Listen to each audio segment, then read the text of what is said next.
Hello दोस्तों। आज हमारा टॉपिक रहने वाला है सिंधु नदी जल समझौता। सिंधु नदी का जल समझौता। तो अभी वर्तमान के अंदर ये वाला मुद्दा जो गरमाया हुआ है, क्योंकि पहलगाम के ऊपर आपको पता है कि आतंकवादी हमला हो गया था। उसी कारण इसको सस्पेंड कर दिया गया है। यहाँ ध्यान देने वाली बात यह है कि भारत सरकार के द्वारा इसको सस्पेंड किया गया है, सिंधु नदी जल समझौते को, ना कि इसको कैंसिल किया गया। मतलब इसको रद्द नहीं किया गया, पूर्णतया रद्द नहीं किया गया है। तो आज अपन इसके ऊपर बात करेंगे कि ये क्या है, कब हुआ और कैसे कैसे इसकी स्थितियां रही है। तो एक तिब्बत के पठार में मानसरोवर झील है, वहाँ से इसकी एक मुख्य नदी निकलती है, सिंधु नदी जिसको अपन कहते हैं। ये पूरे पाकिस्तान के मध्य से होते हुए अरब सागर के अंदर जाके समाहित हो जाती है। और इसमें 5 इसकी सहायक नदियाँ और है जो इसकी सहायता करती है पानी के अंदर, जिनमें है सिंधु नदी तंत्र में 6 नदियां हैं जो रावी, व्यास, सतलुज, झेलम और चिनाब और खुद सिंधु। तो 6 नदियां ये टोटल है जो इसकी सहायता करती है।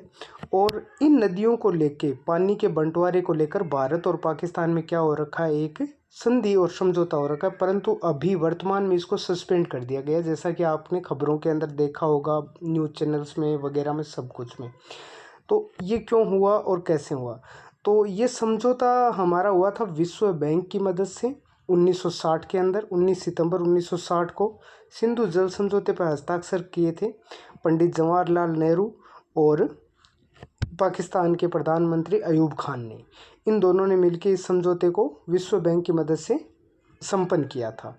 अब इस समझौते में क्या था और क्या नहीं था और अभी वर्तमान में इसकी स्थिति कैसी है, वो हम जानेंगे अभी। तो 1965 का वार हुआ हमारे बीच में, 1971 के भी युद्ध हुआ, 1999 का भी युद्ध हुआ।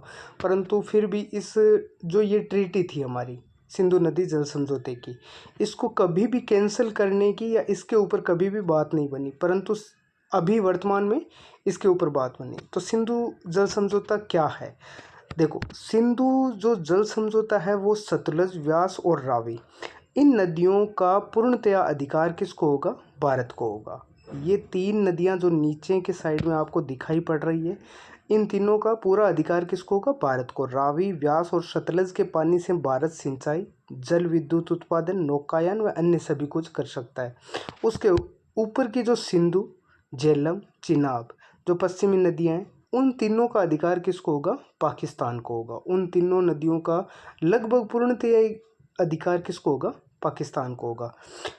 और इसके अंदर पश्चिमी जो नदियां हैं, सिंधु, झेलम, चिनाब के पानी का अधिकांश अधिकार पाकिस्तान के पास है। भारत में इन नदियों में थोड़ी सिंचाई ले सकते हैं हम, जम्मू कश्मीर के अंदर जल विद्युत का थोड़ा उत्पादन कर सकते हैं और नौकायन कर सकते हैं, जैसा कि चिनाब और झेलम के अंदर नौकायन पूरी किया भी जाता है। झेलम के अंदर वो सबसे बड़ी डल झील भी है, उसके अंदर नौकायन हमने देखा भी है।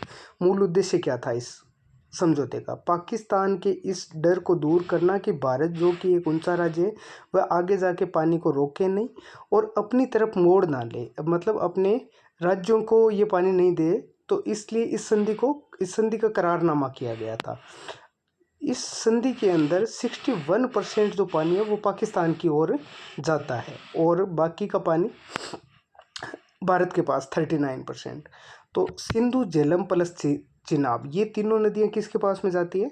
पाकिस्तान। इनके पूरे पानी पे किसका हक है? पाकिस्तान, जैसा कि समझौते में कहा गया है। ये बातें समझौते की है।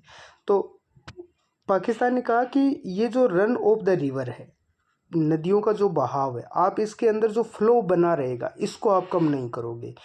और रन ऑफ द रिवर क्या होता है? तो रन ऑफ द रिवर होता है कि आप उसके अंदर डैम बना के जो नदी का स्वाभाविक या प्राकृतिक बहाव है, आप उसको किसी भी प्रकार से कम नहीं करोगे।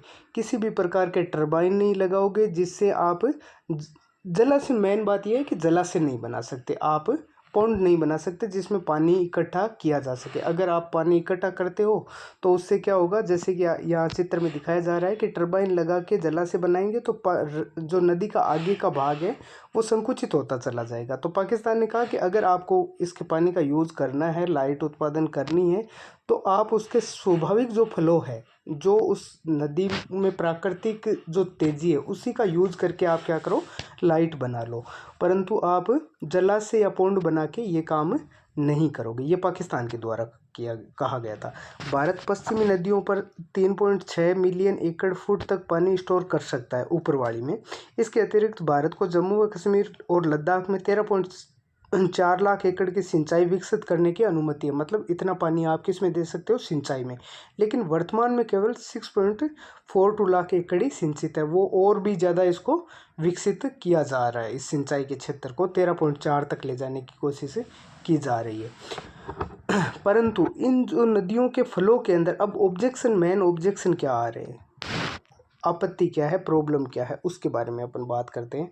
तो जो इन नदियों से संबंधित अभी तक ऑब्जेक्शन बने हैं, जैसे कि चिनाब पे ब्रिज बनाया गया, उससे भी उनको ऑब्जेक्शन थी। सलाल जो हाइड्रोलिक प्रोजेक्ट है, मेन सबसे बड़ा पॉइंट ये सलाल हाइड्रोलिक प्रोजेक्ट बना था।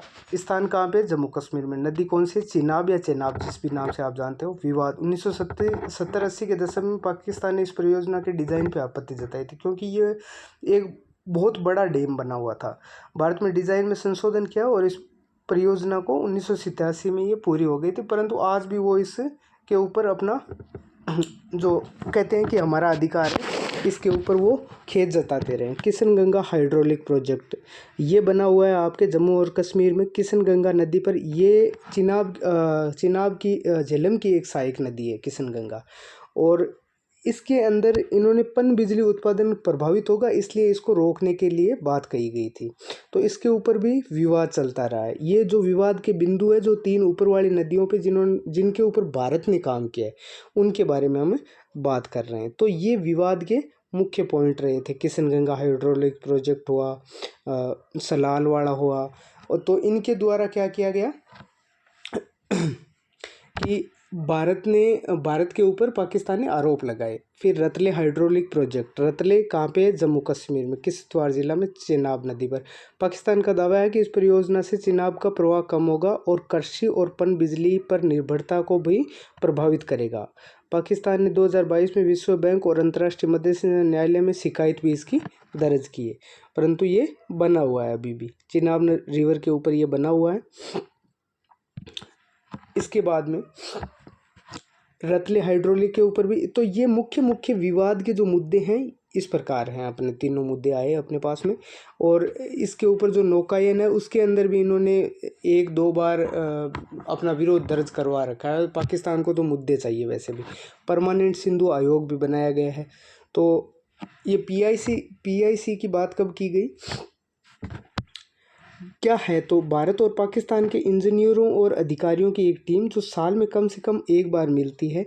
अब काम क्या है इनका, नदियों का जो डेटा है, पानी का स्तर, प्रोजेक्ट शेयर करना, नए प्रोजेक्ट्स पर चर्चा करना और झगड़ों को शुरुआत में सुलझा लेना। जैसे ही कोई नया झगड़े के पॉइंट चाहिए पाकिस्तान को, वैसे भी, और अगर कोई भी नया झगड़े का कोई बिंदु निकल के आता है तो उसको सुलझाने की बात इसमें की गई है। तो ये है अपना पीआईसी आयोग।